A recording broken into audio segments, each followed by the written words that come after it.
Først og fremmest det gamle kunsthåndværk. Hele verden kender det. Og vi kender også Isfahan, Aladdins by. I den er bogstaveligt talt hele det persiske kunsthåndværk samlet. Her ser vi dem udføre sølvarbejde. Efter mønstret først er tegnet, hamres det ud.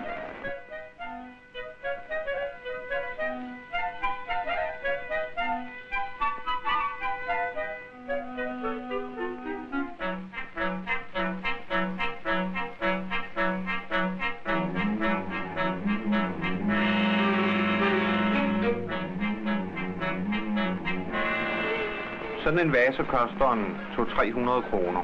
Mere er det ikke.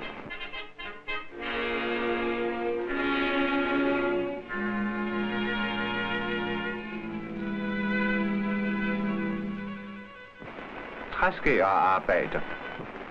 Det er mosaikarbejde med små stumper af træ og metal. Og her ser vi miniatyrmaleri. Yndlingsfarverne er rødt og blåt, men luften males for eksempel med guld, og skyformationerne viser påvirkning fra kinesisk kunst. Motiverne til disse miniatyrmalerier er i regel meget gamle, hentet fra sagn og persisk historie, først og fremmest fra Safavidetiden i det 17. århundrede. Miniatyrernes motiver og stil prægede bøgerne, så længe man litograferede dem. Først fra 1917 har man trykt bøgerne med løse typer, ligesom hos os.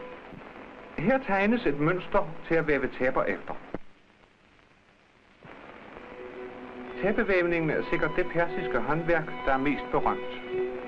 Der bruges stadigvæk den ældgamle teknik. Det er drengene, der besørger selve vævningen. De synger Abbas-sange imens. Nu kommer den lille røde tråd, og så skal vi have den gule tråd, og så videre. Den gamle mand dirigerer arbejdet efter mønstertegningen. Og pigerne piller de forskellige farver tråd ud og rækker dem op til drengene. Her ser vi, hvordan de spinder tråden til tæpperne. Stadigvæk de gamle metoder.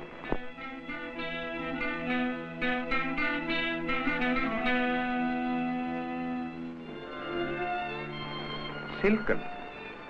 Den bruges til at lave de smukke brokadestoffer. Vi har nogle af dem på Rosenborg.